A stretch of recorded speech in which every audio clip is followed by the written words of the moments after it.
What's up, dude? Going on, bro? Happy birthday, man. I appreciate you, man. It's been a good day. Luckily, I fully expected what happened during that football game, so I didn't get too disappointed. But welcome into another happy hour on a Saturday. A little bit later than usual, but we got some good football, some surprising football today, which is why we really wanted to jump on here and chat up a little bit. Watching FSU trying to stay alive against Miami, but I guess we just get into it. Did you catch any of the Kentucky game? Like, did you see any of it? Highlights, first half, second I half? Any? saw, yeah. I mean, just a couple plays, but I saw where they tried to run the little short side option, and Cutter Boley just completely botched the pitch. And I think Yeah, y'all still yeah, ended yeah. up jumping. That was bad. Yeah, y'all jumped on that one, and then I saw another one where he got hit on the sideline, and it looked like he got hurt. And that was probably the last play that I watched.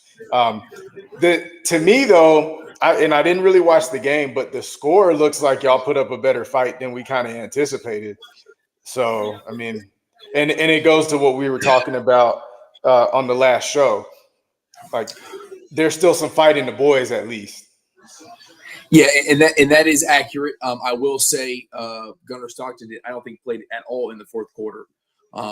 So maybe a little bit skewed. We had a garbage touchdown in the fourth quarter, but it was very similar to South Carolina, where we go down, we look good first drive. I mean, Georgia goes down there and scores right away. It's 14-0 early, but we go down and get a touchdown. The offense is starting to move. I will say Cutter Boley looked decent in the game. On the road against Athens, great defense. He didn't look bad. He made some good throws. Let me turn my light off real quick.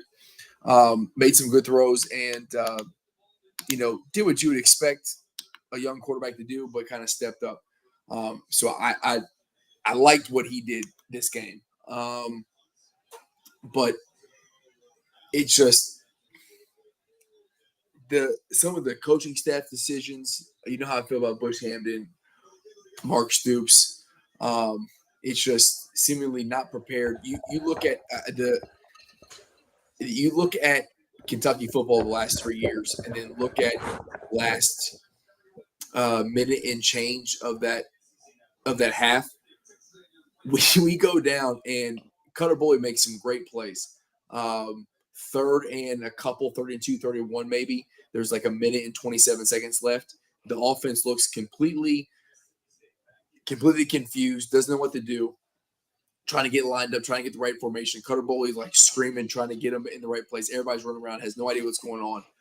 Like 30-some seconds goes off the clock, and then finally you see a timeout from Stoops. And then Cutter makes a play. They get down into the close red zone. We should at this point have like 30-some seconds left, but really only have a couple seconds left. We get a 26-yard field goal attempt from a kicker who's been pretty good, and then he misses a 26-yarder wide left. And I mean, so like you see that it's like the good, the bad, and the absolutely ugly has been really it has defined Kentucky football over the last couple of years. But so here's the thing, like the discussion is Mark Stoops' head, yada yada yada. The thing is, like, losing to Georgia is not like you don't fire Mark Stoops because you lose to Georgia, like, because it's the South Carolinas, and I know y'all don't play them, but like Arkansas, and then when you add in Arkansas, South Carolina, Vandy, like some of the teams that you would think that y'all should be competing with, when you lose all of those games, those are the fire Mark Stoops games. But yeah, losing to Georgia, even though frustration is continuing to mount with Kentucky fans, I don't think anybody pulls the plug after a Georgia game. Just my opinion. But just realistically, that was kind of the expectation. So they can't be like, you're not meeting the standard because you're not beating Georgia and Athens. We're like, that's not the standard right now. You're not wrong. I think it's the fact of like it's another game where it's 35-14 for most of the second half. It seemed like it was absolutely out of reach. But if you look back at it, it was like it was there. And it's frustrating for Kentucky fans. As you look at the roster, you watch them play, like you just said about, talent and effort. And like we have a team that can be competitive all these games. I don't know if you win. I don't know. But you should be competitive. You should not be out of the ball game in the first half. And when you look at that and you go, okay, so we have the talent, we see effort. What's the thing that's holding them back? And it's clearly coaching, right? It's preparedness, it's coaching, it's just it's that one extra thing to kind of get to elevate a team. And when you watch the Indianas of the world and the Vannies of the world, even Mississippi State, name team that isn't necessarily a massive USF college football powerhouse, but coaching comes in and kind of revitalizes that program and makes the change. You're sitting there like, Kentucky can be that team. I'm sorry, but I understand, Kentucky, you don't name them as like a powerhouse football team in the SEC, but there's enough talent there to be like, you should be competitive. And there's enough money. There's all the things, tradition. There's all the things there that can say, if you find the right dude, you can be a competitive football team. You can, if Vandy can do it, Kentucky should be able to do it, man. No, 100%. And some of the discussion that we were having with folks on Twitter today, like Kentucky has shown that you're a program that can be good in things other than just men's basketball. Like you've had success elsewhere, and then it's like Coach Evans often talks though, like so they have to take football seriously, and that's what happened with Vandy, right? Vandy didn't take football seriously; they didn't care. Then all of a sudden, Lee comes in and provides a little spark, and all of a sudden they're dumping a ton of money into the program. They're putting money into the stadium and all that kind of stuff. So You're right. You get the right coach who just give the fan base and the donors and stuff a spark. If you can give them a spark for 1 or 2 years, then the investment and then the focus on the program will come. It even happened in Tennessee, man, because like we sell out every game. No problem and all that. But during those lean years, even for us, the stadium was not full. And then, as soon as we get a spark and we're starting to look like we got it going again, boom, it's right back and popping. So it's still a strong fan base, but it's going to happen regardless. So give people something to hold on to. And then, all the things that come with that will come, including investment, focus, money, donors, facilities, all that kind of stuff. So I agree. You get the right coach who can bring in a spark, and then they will take football seriously. But until that happens, they're probably going to be like, our bread and butter is football. I mean, is basketball. We could do a little bit in volleyball, baseball, whatever other stuff. But yeah, I don't think investment is going to increase or get better until y'all get a new coach who revitalizes the fire in the football program. Yeah, and I mean, we're kind of scoffing at the money, 30-40 million. That's a lot of money. Like let's not. It's we're having to do some things to figure out how we're paying that money. But you're right.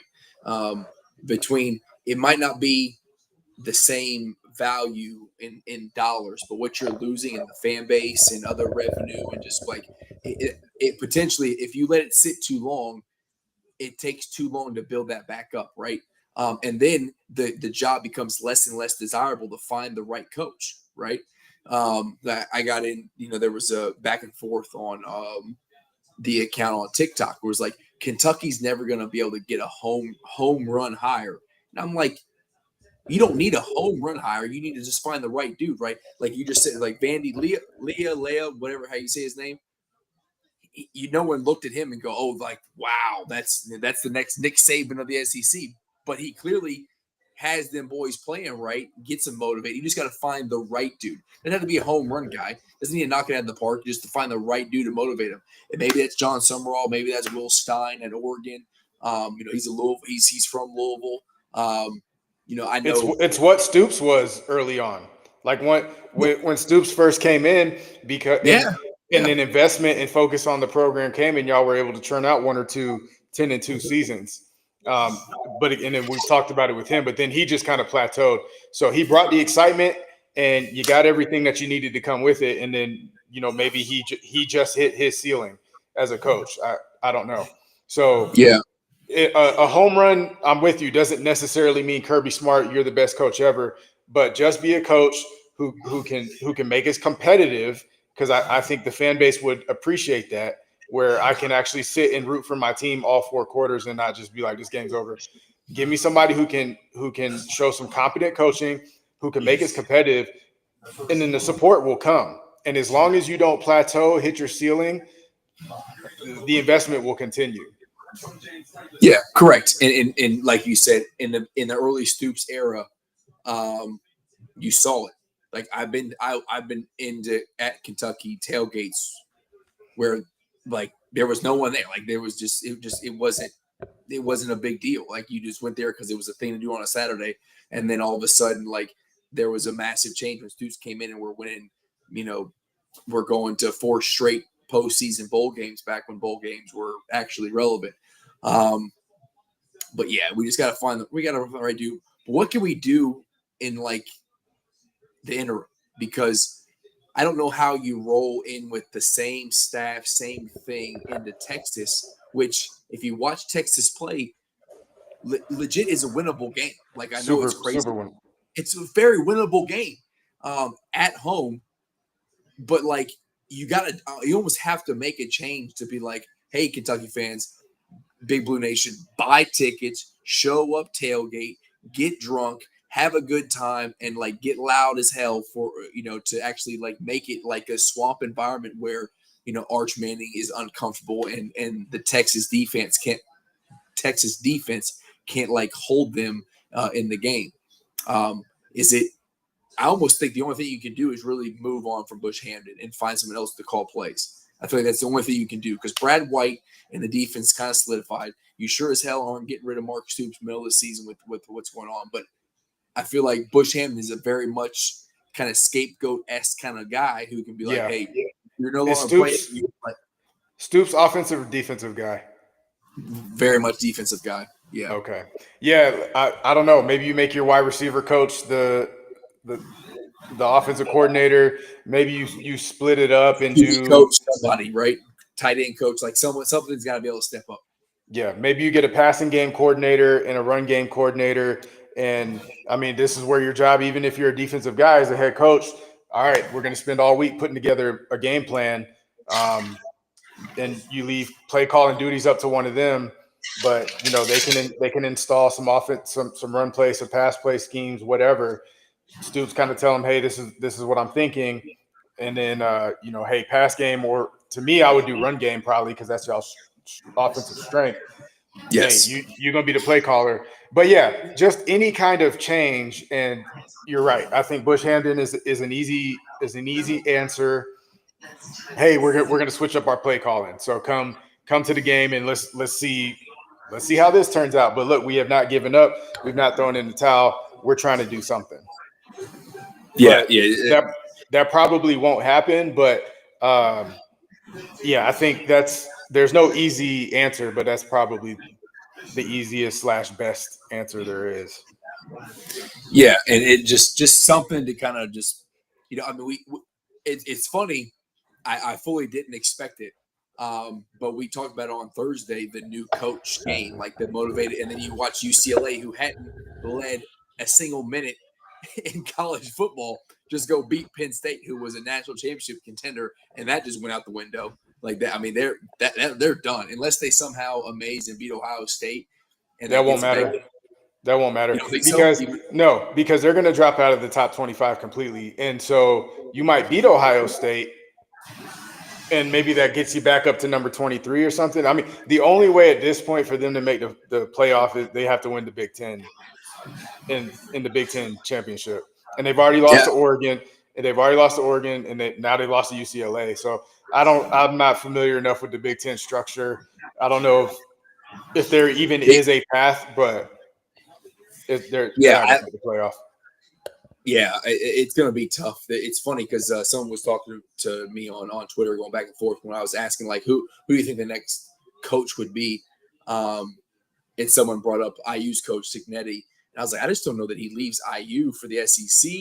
But then you're thinking about like, I mean, the Big Ten and the SEC. If you look at the rankings, it's pretty even, right? Like who's in the top 25, who's pretty even. But I still just don't think he goes from IU to UK. I think am I crazy to almost kind of is like I was looking at FSU's offense and what they're doing and see Gus Malzahn doing what he's doing. I'm like, maybe is that crazy? That what for him to come be the head coach at Kentucky? Yeah. Maybe. I mean, because someone like Gus, who's been a head coach, like head coaches have ego, right? And so I don't think, I mean, you do it because it's a job, it pays well, and you love it and enjoy it. But it's hard to go from head coach back to coordinator. And so all you want to do is prove yourself. And so maybe, maybe no, I think he would take the job. Yeah. I think if Mitch comes to him and says, hey, Gus, you want the job, he takes it, just like he took the UCF job. And he was successful-ish at Auburn. I don't know. Like it makes me feel kind of gross that like, Gus Malzahn, maybe a guy, But with Signetti, like he definitely has ego, right? And I mean, and he wears it. He wears it right on his sleeve and stuff. I think if you're Signetti, you want to win at the highest possible level, and I don't think he would ever come out and say it, but you're not going to do that at Indiana. And so he is going to look for, I understand they made the playoff, but he's going to look for, I think he's willing to accept progression. Now you're right. Does he look at it as progression?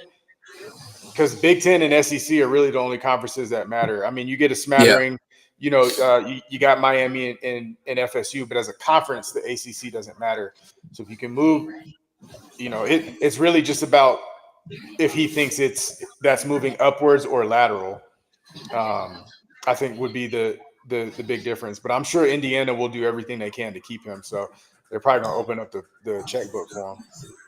Well, it's funny because like if you told me right now, like, hey, you can have Signetti tomorrow, take it or leave it, I'm taking him for sure. I love his attitude. I love the way he coaches. You talk about his ego, though. I think it almost seemed like there was some contention between IU basketball and him. He talked about like he got there as the IU football coach. He got all the money, and then they hired a new basketball coach, and then all of a sudden he's fighting for NIL money. I just don't know if he could handle Kentucky basketball versus Kentucky football. Like he's going to want Kentucky football to be the it thing, and it's never going to happen. Even if you could be a national championship like winner, but when basketball season starts, that's what's going to take priority. And that's something you're right. But again, bring the spark and you get investment. So will it equal basketball? Maybe not, but you're still gonna bring investment, and I think Kentucky has enough going on as a fan base and an alumni base where if there's investment, you're probably getting more than you were getting at IU. Yeah, I mean, shoot, you don't have to convince me. Signetti coming in, I'll take him tomorrow. And I think the same goes if I think most Kentucky fans, just because he's a Kentucky guy, wants John Summerall. I told you my concerns with him being a defensive guy. He could hire the right offense. Summerall's the offenses and the OCs he hires, the QBs he finds, all these things perform well. But like the cyclic nature of having to have an OC who comes in, does well, then leaves for another job with the defensive guy kind of concerns me. I really like. Sorry. I got the A&M and Mississippi State game on. We just keep talking about what a coach can do for a program. I mean, look at what's happening. In Starkville? I mean, yeah, Mississippi State is a completely different team than they were just last year. I mean, they were a doormat last year, and they probably won't win a lot of. I don't know. Their record won't be crazy, but it's like you said. Every one of these games is going to be competitive. They went into overtime with us. It's 7-3 against Texas A&M in the third quarter right now. I mean, so yeah, you land a coach, man, who can just give you a spark and things can turn around real quick. Yeah, because I mean, you look at the talent that the SEC is going to bring. Regardless, it's going to be 3, 4, and then you maybe get, depending on how you land things, some 5-star talent, right? But the talent is going to be spread throughout the SEC. The difference is the coaching. Yes, Alabama, Georgia, LSU might, when it comes to like rankings, always be at the top. But the talent's always going to be there. It's like, can you develop that talent, and can you over 2, 3 into your fourth year as your talent and keep it at the program? Can they expand and really like? And you're seeing it. When was the last time Mississippi State was any good?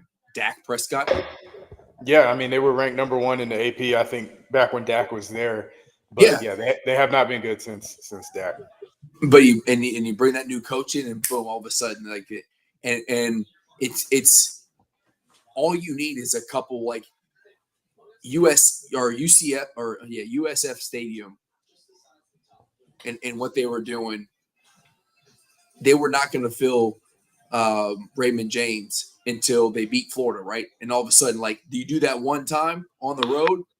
Bam, I'm there. I'm buying tickets. It's all you need is one big win, and all of a sudden they're bought in, and then all that revenue is back in that you potentially lost in this buyout is coming right back in because now the belief is there. So, yeah, I mean, we talk about it enough. Something's got to change. I don't know if we do make a change before Texas, but I think if I'm in a leadership position at Kentucky, I'm thinking, how in the hell do I actually get the fan base to believe we can win this game? Because if you look at it on paper, we absolutely can. And I got to get them to stack Kroger.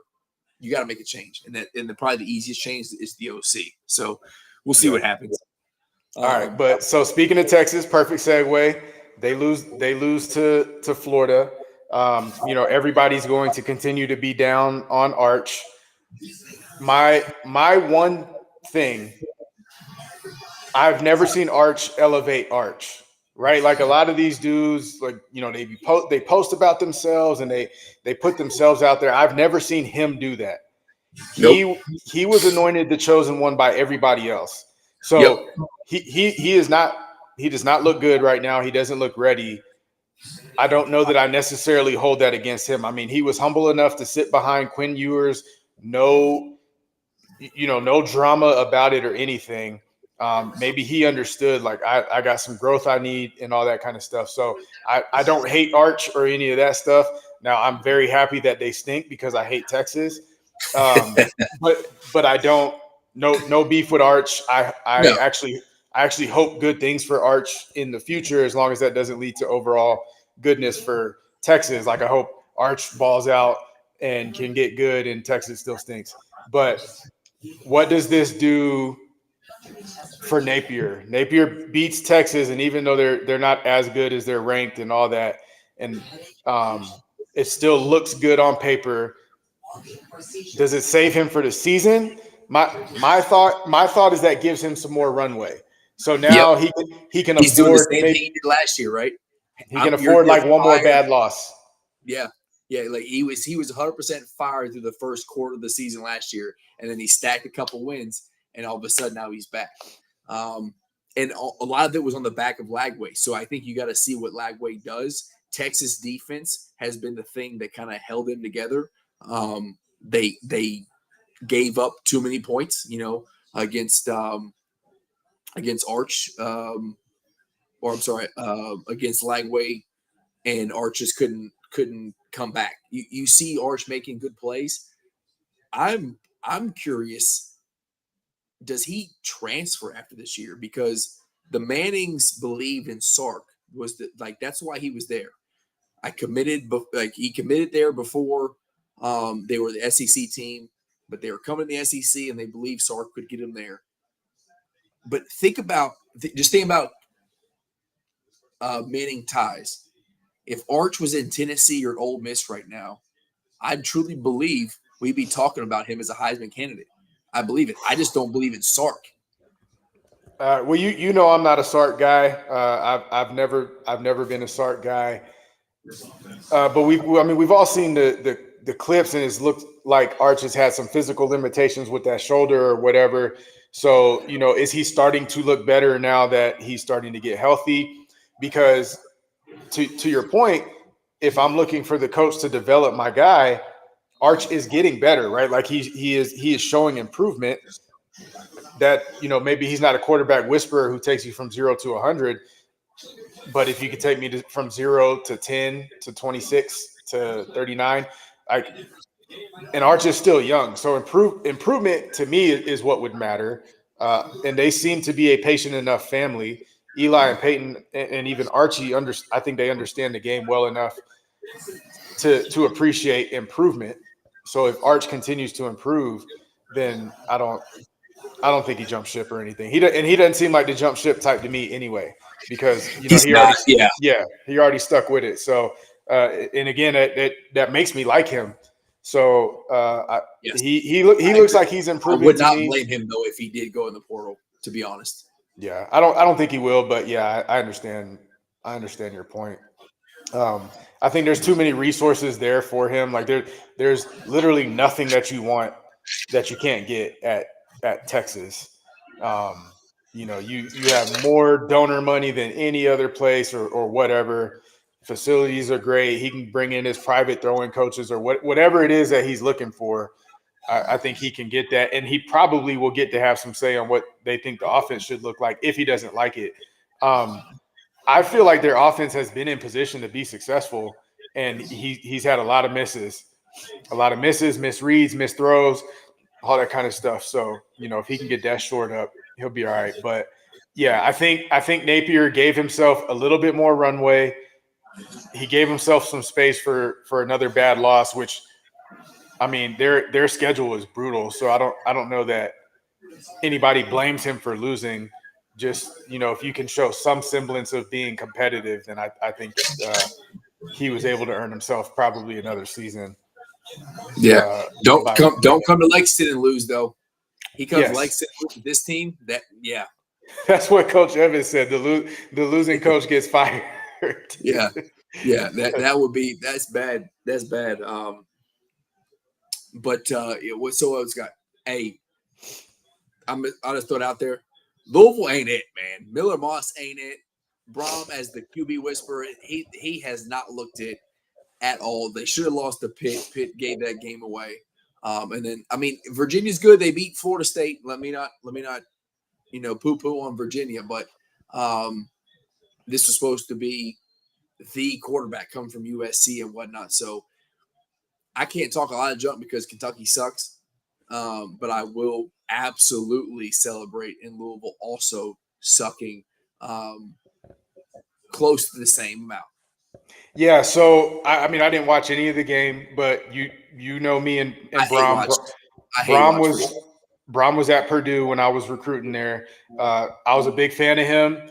I don't know that I ever thought of him as a quarterback whisperer. I thought he was a great motivator. That's what it looked like to me. He was a solid recruiter because he was bringing strong classes to Purdue, which has like no appeal to anybody. And then he had his boys play hard and fundamentally sound. When you return home, we've seen that as a failed experiment so many times. Like even Jack Frost, not Jack Frost. Scott Frost. Yeah, Scott Frost to go from an undefeated season to being terrible at Nebraska. Like so it's just, and I don't know what it is, but it's just different when you come home. So I haven't watched Louisville, so I don't know what they're looking like.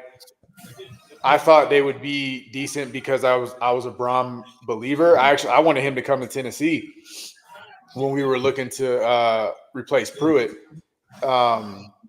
But yeah, it's just different when you go home. So yeah, I don't know what they're looking like. But what did Black told us? Our resident Louisville fan, he said Miller Moss has been holding on to the ball too much. So if that is the case, then yeah, you got to do something as the quarterback whisperer. You got to teach him how to get through his reads faster, or if he's not able to, do like Heupel did for Milton and Nico and condense the field. Make his reads only one half of the field. or whatever. Yeah, and I think Louisville really needs. I mean, it's a different scenario, but it's similar to where like Louisville's got a great run game. They really just have one very good receiver. Bell is a NFL receiver, but Miller Moss. It's like Miller Moss playing college football is like watching Carson Wentz play NFL football. Like you're going to get some phenomenal plays, but you're also going to get some shit that's like a lot of trash. Yeah, like I mean, just straight touchdowns the other team. You're like, what are you doing, man? Yeah. The Miller Moss experience is similar to the Carson Wentz experience, and it's not like the it's just not good. It's not it's not good. You'll get some plays where you're like, whoa, and then you're like, but most of them are like, what are we doing, dude? Like game losing plays. But I think the last big game that we talk about, like surprising loss, is UCLA and Penn State. Yep. So it knocks Penn State out, and then Nico had the game of his life, right? And remember, I mean, the whole time, all I've ever said is that Nico played poorly, but his ability potential has always been through the roof. You know, he's slight, but he's got a cannon arm. He's got a lot of athletic ability, and that's what he was finally able to put together and showcase. I didn't really watch the game, so I don't know if his throws were pinpoint, but stats-wise, he was killing them on the ground. 3 touchdowns, running over 100 yards. So he finally busted out that athletic ability that he's always. Do I think this is a turnaround thing for him? Probably not. But he was able to showcase why he was a 5-star, why everybody was hype about him, why we were excited about him at Tennessee. I still would rather have Joey, but I'm not bothered by the fact that Nico had a good game. He already got his coach fired. He probably just got James Franklin fired. So he's just on the hot street. James Franklin has a different plane ticket home than the rest of the team. I bet. They put way too much money into. Golly, this kid Tony from Miami is. He's so good. He's so good. He is unreal. 4th and 2, he just took it to the house for a touchdown off of a little curl route and just outran everybody. Malachi Tony. Yeah, he's so good. And he's a freshman, right? True freshman. He's a true freshman. Unbelievable. Yeah, put him on Heisman watch next year for sure. But okay, so actually say whatever you had about UCLA, Penn State. Yeah, so I mean, I made a funny comment about you all have to play ARC next weekend. Of like, hey, it's a new coach game. You all better be careful. I mean, it's new, old coach, I guess. It's not really, but you know, it is something that you have to take into account. I think that was the UCLA thing here. Like, new coach, we're elevating our time. I bet next week they go right back to being a crap football team. You see the same Nico you saw before. But yes, there is too much money in Penn State right now for Franklin to go to UCLA and a team that's completely defeated and hasn't led for a single minute all season and lose that football game. And I'm really disappointed. I mean, it's again, I've been saying all show that it's coaching matters. So coaching matters, but I'm also disappointed in Aller because I really thought he was going to like elevate Penn State. That's why I thought they were a national championship contender. You know, LSU with Nussmeier and Aller, I thought these are the two teams that are really going to be competing. But when you hit your peak, you hit your peak, and when you make bad decisions, you make bad decisions. And if you just can't elevate your team as a quarterback in games that they must win, maybe you're just not it. But yeah, I agree. Yeah. Franklin, boy. Yeah, he's got you. Got to go. You got to go. That's a good. It's like when you prank somebody and put on the heat warmers in your seat, in the passenger seat, and you're like, "Why is my ass hot?" You're like, "Yeah, that's what's going on right now." 100%. Yeah, I think that's a good point about the quarterbacks, and I am impressed with Carson Beck this year because I didn't think he was that dude, and he's using the tools at his disposal very well. I think with Aller, we're seeing that Tyler Warren was Tyler Warren was one of the best tight ends I've seen in college, not the best, but one of. Like, period. Yeah. He was a problem. I drafted him in fantasy this year because I trusted him to be good in the NFL, and he has been. You were correct.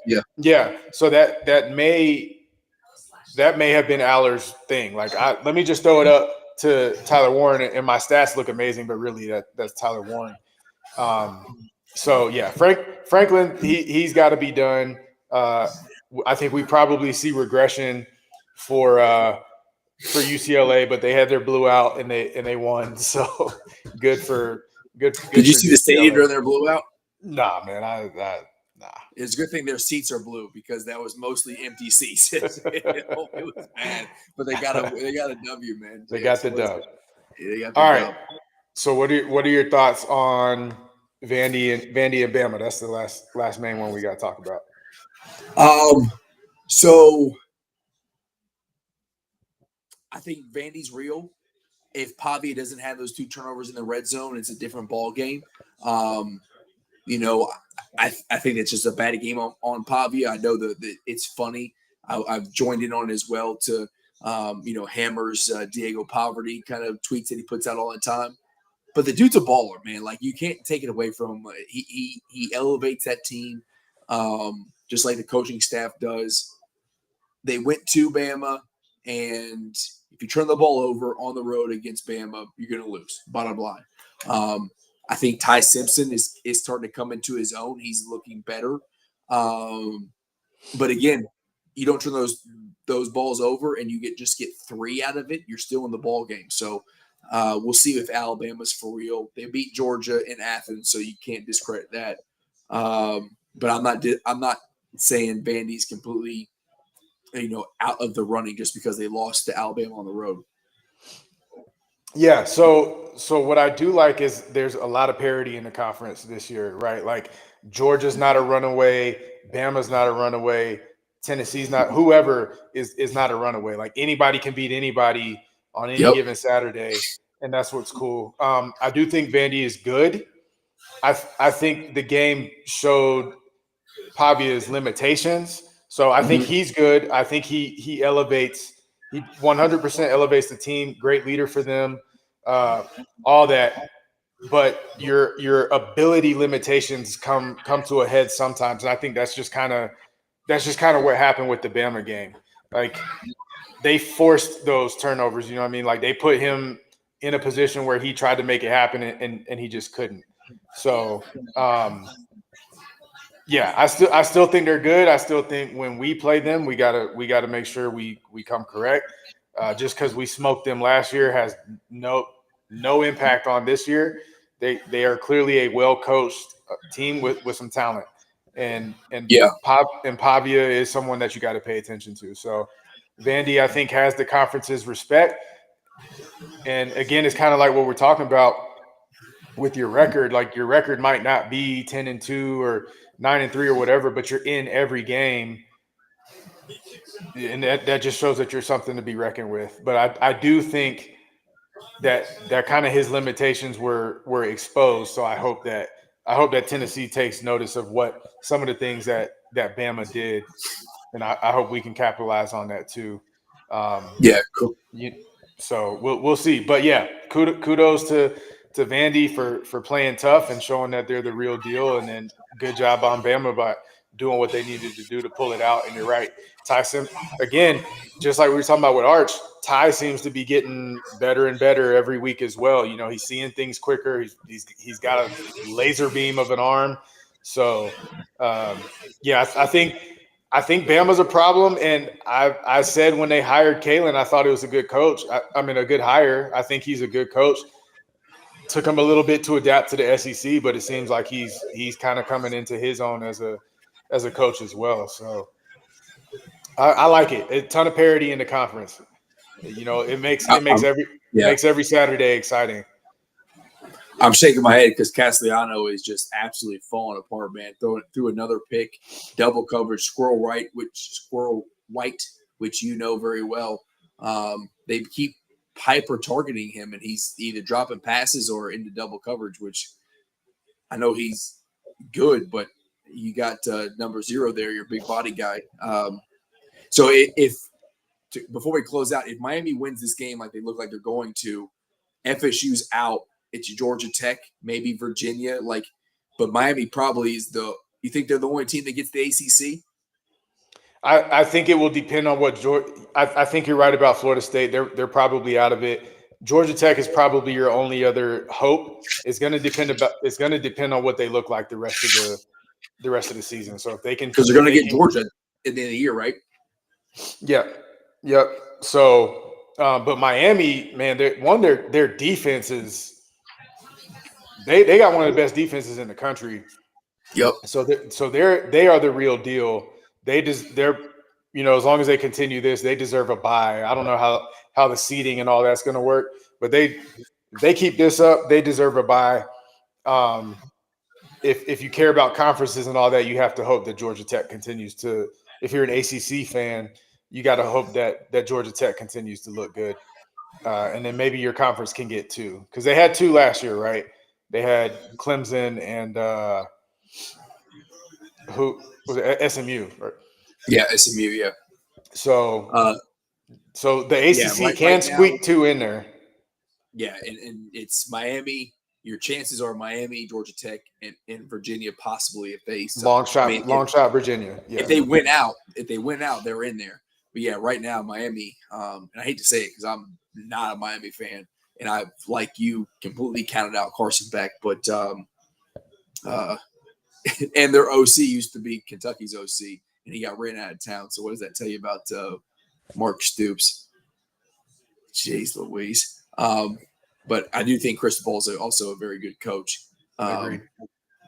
But yeah, man, that's where we're at with college football, and we'll see how it goes. I'm really, really curious to see what Kentucky does to kind of change the narrative, change the fan base perspective just a little bit to try to get us woke up for this Texas game coming up here in a few weeks. But if history tells us anything, we're probably not going to do anything, and it's going to be frustrating at best. It's the only way I can say it. God, Miami looks. I've been there though. I was there in the Dooley years. I was there, but I think I feel your pain more with Butch because I liked Butch a lot at Cincinnati. I think we played them twice. Tennessee played Cincinnati twice when Butch Jones was their coach. We beat them, but they played us tough. So we hired him. I'm like, cool. His recruiting was great. He was bringing in all kinds of talent. And we had, we had Dobbs, so we had some good stuff going on.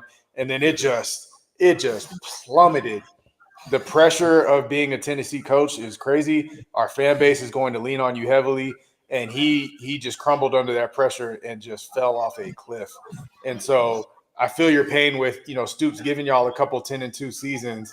And then all of a sudden, we can't do anything.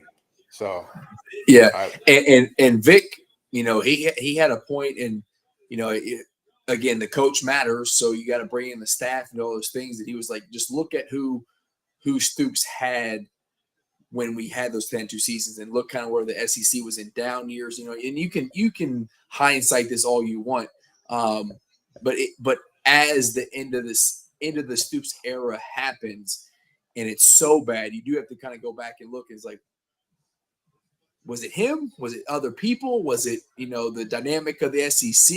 And you hate to do that. You wish you could just build a dude a statue and say, hey, thanks for the couple 10-2 seasons. You lifted up the program. But if you're going to be stubborn enough to be like, I ain't leaving, like he said today, I'm not leaving. I'm not even considering walking away. And you're just in it for the money. Then you're going to have to, take your paycheck and then understand that you no longer are a legacy Kentucky football coach. You're just another dude who came in there and won some ball games, all-time winningest coach in Kentucky history, and we'll say, see you, dude. We're on to the next. So it's like, what does it mean to you? What's legacy mean to you? What's money mean to you? And then you have to make a decision from there. But we'll see what he does, and I hope just we make a decision with the play caller because Bush Hamden ain't it. He just ain't it. It's got to be tough for Coach Evans right now, right? Because his Kentucky boys are struggling, and his Notre Dame boys they're not making the playoffs this year. And in college football, they want Notre Dame in the playoffs every year, right? I mean, because that insane fan base, awesome fan base, bukus of dollars coming in when they make the playoffs. So they try to find a way to push them in every time, but it's not going to happen this year. So Coach Evans got to be in a bad way. I feel for you, Coach. I'm sorry. Miami is up 28-3 right now in Florida State. Yeah, they're moonwalking through Florida State's defense. Like they're just moonwalking right through them. I didn't expect this. I didn't either. I didn't either, but I think it's 10-2 Notre Dame gets in. They better win those games by 40. But this just shows like there's levels to this, right? Because Florida State is good, right? But Miami looks like they're in championship contention level. Florida State's not a championship contender. They're just a good team. So this is what happens when you have like the best versus good. Yep. And I might go ahead and delete that Gus Malzahn picture out of my Kentucky head coach potentials because if he can't get it against Miami's defense, he ain't going to get it against some of these SEC defenses. Maybe. I mean, in fairness, Miami's defense is really one of the best in the country. They are. Yeah. They're pretty incredible. But yeah, he needs to help old Tommy out. Like give him quick stuff. Don't have him reading stuff down the field because he doesn't have time for that. And then he starts panicking. At least in this game, like give him short stuff. Give him short stuff because Miami's a real deal, man. We're gonna go. We'll see. That's gonna be the parity in college football has taken a quick turn, and we hate on NIL and the transfer portal. For good reason, but you can see what it does to college football. That would be funny. James Franklin is getting fired from Penn State. He comes to get hired back in the SEC at Kentucky. Good call, coach. Book it. It's funny because I was going to say that. I was going to talk about like, hey, we would take James Franklin in Kentucky, but it's like we would be excited, but in the back of your mind, like, well, all right, so we're going to win a lot of games. We're going to lose against Alabama, Georgia, and Tennessee every year. Like we'll be right now elevation matters, right? Like let's elevate, and then if and when we plateau, then you just got to be smart enough to make the move at the right time instead of holding on like they've done with Stoops. So, but does it elevate because Franklin has way more money now than he will have at Kentucky, right? So does he actually elevate the team? Yes, because remember he was decent at Vandy. I think what he did at Vandy is probably a little overhyped, which is why he got the Penn State job. But he was a solid coach at Vandy. So, and that was back when Vandy was an absolute doormat. So if you can be competent with Vandy, then you can be competent with Kentucky, and you got more assets currently more going on currently with Kentucky than you did back then with Vandy. So it'll be better than what Stoops is giving y'all right now, at least. Oh yeah, it's probably not going to happen, but I'm gonna go ahead and say book it. James Franklin, I think if you, me, and Coach Evans got on, we could probably do better than what Stoops is doing at the moment. But we can. I can coach the corners. I can coach the corners. I'm gonna have your corners. I'm gonna have them right. If you can get in JQ's DMs, I'd appreciate it because, like, hey, dog, I need you to.